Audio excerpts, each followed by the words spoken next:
ख्रिस्त में मेरे प्यारे भाई और बहनों, मेरे युवा साथियों, आप सबों को जय यीशु।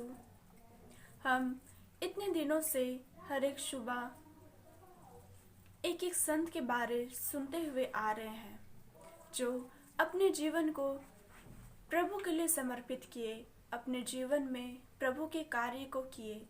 बहुत लोग ऐसे भी थे जो प्रभु के कार्य को करते हुए ही शहीद हो गए। मेरे प्रिय साथियों, आज भी हम उनमें से एक के बारे सुनने के लिए आए हैं। आज हम 16 दिसंबर के दिन जिनके बारे सुनने जा रहे हैं उनका नाम ब्लेसेड होमोरातुस कोज़मिन्स्की था। ये संत नहीं बने थे पर इन्हें धन्य घोषित किया गया था।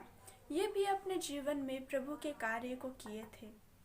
मेरे प्रिय साथियों, तो इनके बारे और भी अधिक जानने के लिए चलिए हम आगे बढ़ते हैं। इनका जन्म 16 अक्टूबर 1829 में पोलैंड के पोदलास्का में हुआ था। इनके पिता का नाम स्टीफन था और इनकी माता का नाम एलेक्जेंड्रा था। ब्लेसेड होमोरातुस एक धार्मिक विरोध में भाग लिए थे जिसके कारण उन्हें 1 साल की जेल हुई थी। 21 दिसंबर 1848 में कापुचिन धर्म समाज में वे प्रवेश किए थे। 28 दिसंबर 1852 में वे पुरोहित बने। ब्लेसेड एंजेला को फिलिस्तीन नामक धर्म संस्था में स्थापना करने के लिए ब्लेसेड होमोरातुस उनकी मदद किए थे। जब पोलैंड के वार्सो शहर में अलेक्जेंड्रिया तृतीय ने कैपुचिन धर्म समाज के लोगों को वहां पर काम करने के लिए नहीं दे रहे थे। वे उन्हें मना कर रहे थे तथा सभी को वहां से भगा रहे थे, क्योंकि जो लोग अपने धर्म कार्य को करते थे उनको वहां से भगा दिया जाता था और इस कारण से सभी लोग डर गए थे और अपने धर्म के कार्य को करना छोड़ दिए थे। और जब सभी लोग डर गए थे तब वे अपने धर्म कार्य को छोड़ दिए थे। उस समय ब्लेसेड होमोरातुस बिना डरे खुले तरह से अपने धर्म के कार्य को कर रहे थे और इस प्रकार वे 26 धर्म संस्था बनाए थे। ये 26 धर्म संस्था के लोग कभी भी कोई एक प्रकार के वस्त्र या हैबिट नहीं पहनते थे तथा कभी भी एक कम्युनिटी में एक साथ नहीं रहते थे। वे अलग अलग रहते थे, अलग अलग तरह के वस्त्र पहनते थे तथा वे अलग अलग रूप से अपने धर्म के कार्य को किया करते थे। वे अलेक्जेंड्रिया से छिप कर अपने अपने कार्य में आगे बढ़ते जा रहे थे। ब्लेसेड होमोरातुस अपने जीवन में धार्मिक कार्य को करते हुए बहुत सारे कम्युनिटी बनाए।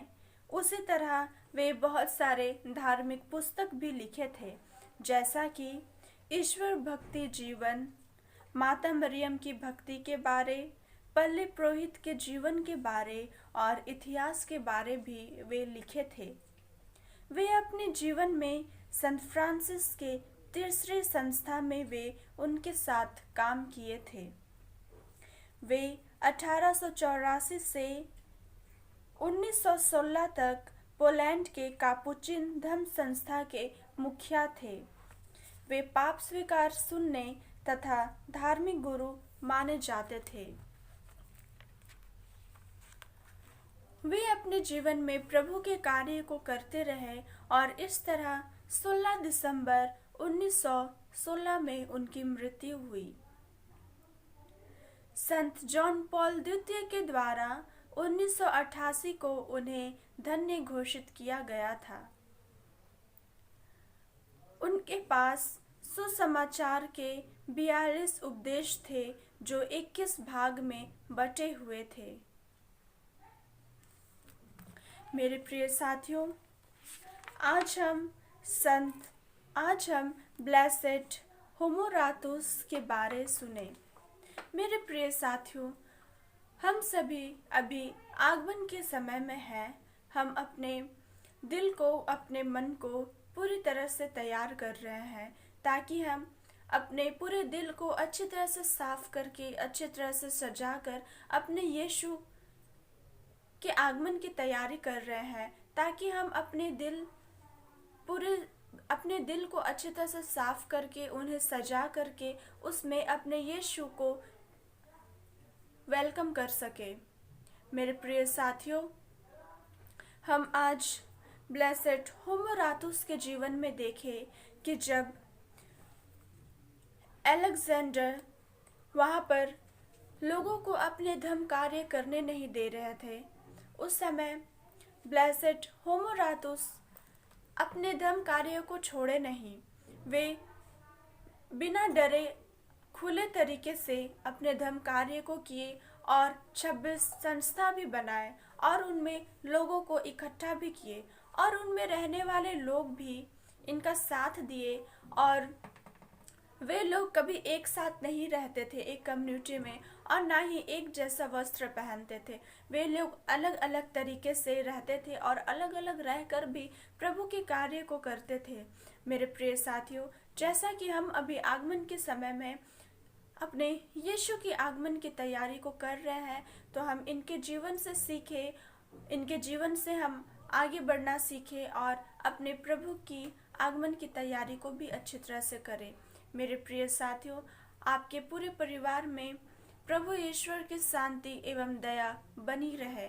आप सभी माता मरियम के संरक्षण में रहिए। माता मरियम आप सबों पर आशीष बरसाए एवं आपके पूरे परिवार पर अपनी दया एवं शांति को बनाए रखे। मेरे प्रिय साथियों, आज के लिए आप सबों को बहुत बहुत धन्यवाद और जय यीशु।